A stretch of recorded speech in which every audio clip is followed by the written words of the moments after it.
Hey guys, so today we are answering a subscriber question, and the question in question was, Frederick, what specific details do interviewers check without telling the candidate? So let's get into it. Well, there's quite a lot of those.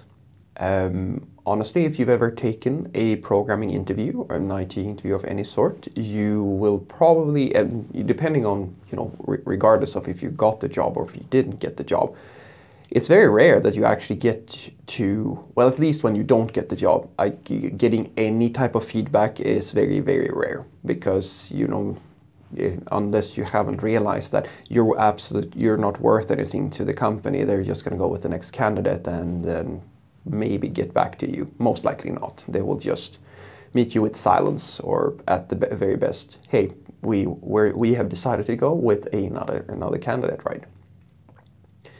And there's quite a lot of things that an interviewer will check about you when you interview that you will have absolutely no idea about. And this is the thing that I've told a few people, and it's the thing that makes me the most frustrated when of course I'm never forced to make these interview question videos, but there's quite a lot of requests for these, and the problem is that whenever I make one of these, there's a million people who can't get it through their thick heads that there's no way for me to cover every single possible damn question and aspect a company is going to consider when they hire somebody. All I can give you is normal stuff that I haven't faced myself, stuff that me and my manager checks with the people that they hire for our company and from my previous jobs. That's what I can give you. And some people are just very frustrated with the fact that things that they may not be so good with is stuff that people check, right? And I can give you an example of this exact thing, and that is that you probably don't think about it all that much, especially if you're a junior, but your ability to solve a algorithmic problem or your ability to do really well with a coding test is actually not always the most determining factor whether or not you get the job. Your personality has a very, very large influence as well. And your ability to communicate effectively within the personal interview is also going to affect quite a lot. The thing is that although it might feel unfair to some people, and I don't know why some people have gotten it into their heads that the job market is fair. It's not fucking fair. It's never been fair. Nobody cares what you think. Nobody cares what I think. They care about what their gut tells them. And that's the thing that is this dirty little secret. The gut feeling somebody gets from you is a lot more important than anything else.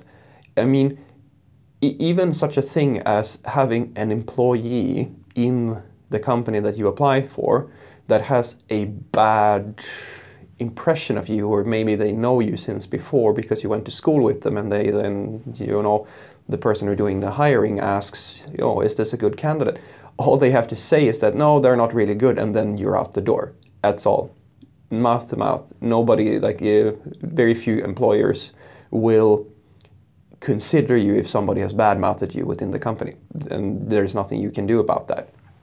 So such a simple thing as being effective at communication and having a very clear understanding of what it is that you are actually trying to apply for, or the role that you want, is a very, very important thing.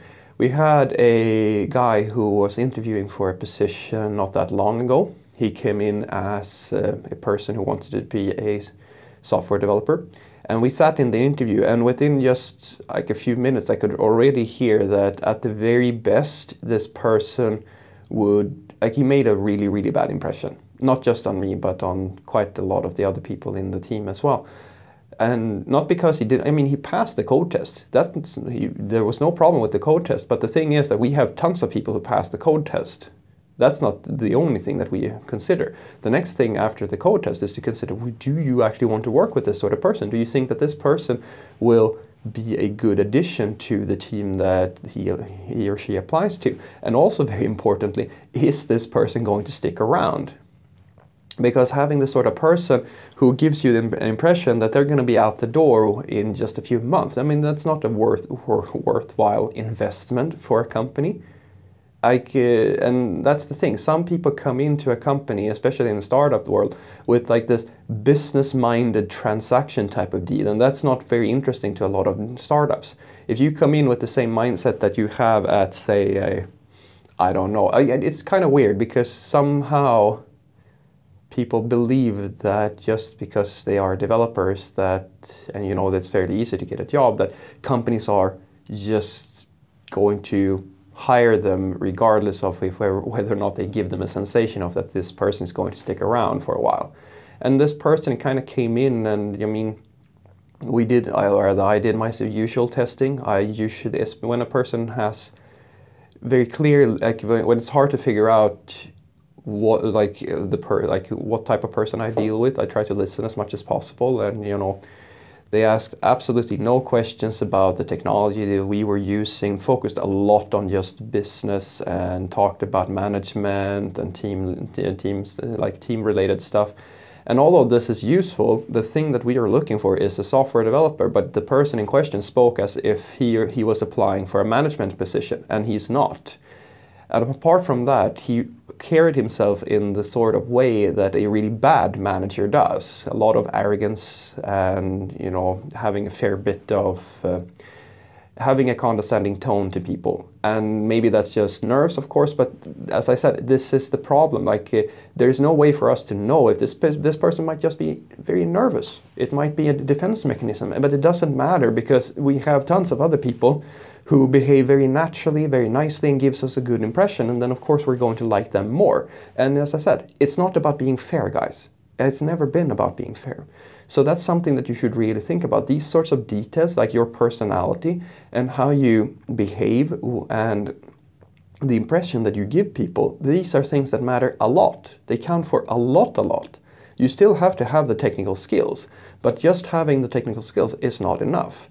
We've had people who have had some of the finest education that you can imagine and still dismiss them because they either couldn't socialize correctly or they refused to cooperate with people or consider a different viewpoint from their own. And that's not possible. Like, a company is looking for people who have the ability to solve problems in the most efficient way possible. Of course, they want highly skilled people, but they also need to be able to collaborate and be led and be open to, like, be molded into a shape or to a way of working that fits for the company, because otherwise they're just going to be a hindrance to everybody. And lastly, something that is also extremely important, we've had people like that as well, where I even warned the recruiters that we had at the company. I said, this person is, I mean, it seems like a lovely person, but they're gonna leave us in at most 6 months. And they kind of went, no, that's not, no, they're absolutely going to leave within 6 months. And so far, I haven't been wrong about this. I could be wrong, of course, but you can get a sensation from people.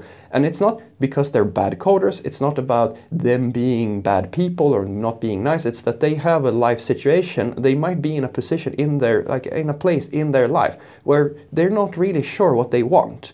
They're unsure what they want. They move to another country or things like that. They still but they don't when they get to in this case Sweden. They don't start looking for a new apartment, things like that. They kind of just hang out in the accommodations that we provide, and they don't really socialize and things. Like, they're very unsure. You talk to them, and you kind of figure that they have some type of life situation with family and things like that.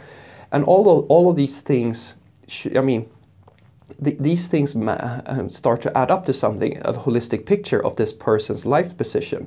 And that life position might be that they're not really sure if they want this. They just kind of want to make a small change and see how things play out. And some companies are open to this, but for some companies, this is just a really bad investment, because the cost of migrating somebody from one country to another and hiring them and all of that stuff, we're talking about hundreds of thousands of, well, at least tens of thousands of euro in cost just to get that person into the company. And if that person then leaves after just a few months, that's just been waste, because it will take us X amount of months to train this person to be productive to the point where where the company is actually making money from this individual. So such a simple thing that your life situation, depending on how you describe it, might also be a bad thing. A person who is single might actually, like a single male or single woman who in the right age range might be a better candidate than somebody with a family. But then again, it might not, depending on the viewpoint of the company.